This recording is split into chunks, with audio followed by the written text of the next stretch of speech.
Hit 96.7 FM special ന്യൂസുമായി ഷാബു.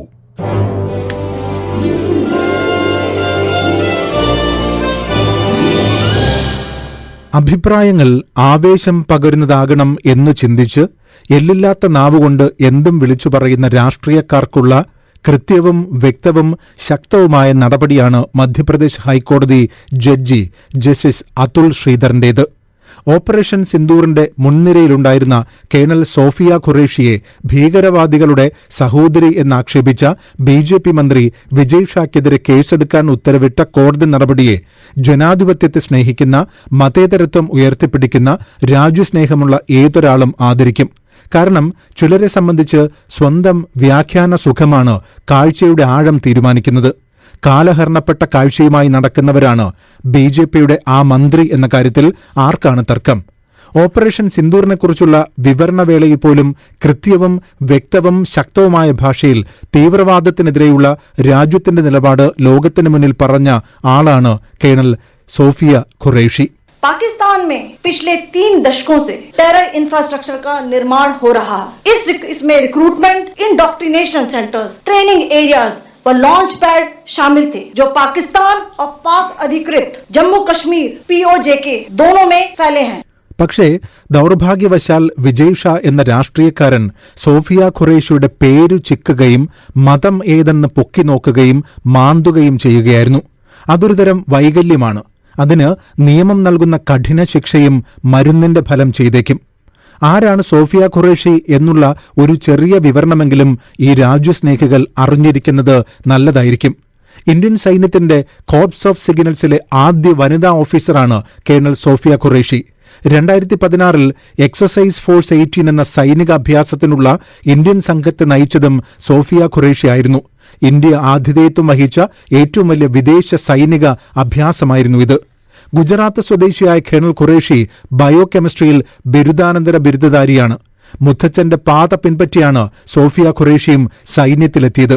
സൈനിക ഓഫീസറെയാണ് അവർ വിവാഹം കഴിച്ചതും. 6 വർഷം UN പീസ് കീപ്പിംഗ് ഓപ്പറേഷൻസിൽ പങ്കെടുത്തിട്ടുമുണ്ട്. കഴിവും പ്രാപ്തിയുമാണ് സോഫിയ ഖുറേഷിയെ സൈന്യത്തിൽ എത്തിച്ചത് എന്ന് അന്നത്തെ മേധാവിയായ ജനറൽ ബിപിൻ റാവത്തും പറഞ്ഞിരുന്നു. നോക്കൂ, ഓപ്പറേഷൻ സിന്ദൂറിന്റെ മുൻനിരയിലുണ്ടായിരുന്നത് 2 വനിതകളായിരുന്നു, കേണൽ സോഫിയ ഖുറേഷിയും വ്യോമിക സിംഗും. അതിൽ സോഫിയ ഖുറേഷിയുടെ പേര് പറഞ്ഞ് അപമാനിക്കാൻ ശ്രമിച്ചതിലൂടെ വിജയ് ഷാ ഉദ്ദേശിച്ചത് ആദ്യം പറഞ്ഞത് തന്നെയായിരുന്നു. അത്തരമൊരു പരാമർശം കേട്ടാൽ ആവേശഭരിതരാകുന്ന തരം ആൾക്കൂട്ടം ഇൻഡോറിൽ തന്നെ കേൾക്കാനുണ്ട് എന്ന് അയാൾ ധരിച്ചിരുന്നിരിക്കണം.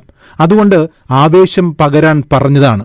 അതുകൊണ്ടാണ് മധ്യപ്രദേശ് കോടതി സ്പഷ്ടമായി പറഞ്ഞത്, ഇനി മറ്റൊരു ആവേശ കമ്മിറ്റിക്കാരും ഇത് ആവർത്തിക്കാത്ത വിധത്തിൽ മാതൃകാപരമായ നടപടി ഉണ്ടാകണം എന്ന്. Subsection 1 clause B specifically criminalizes an act which is prejudicial to maintenance of harmony between different religious, racial, language or regional groups or castes or communities, and which disturbs or is likely to disturb public tranquility.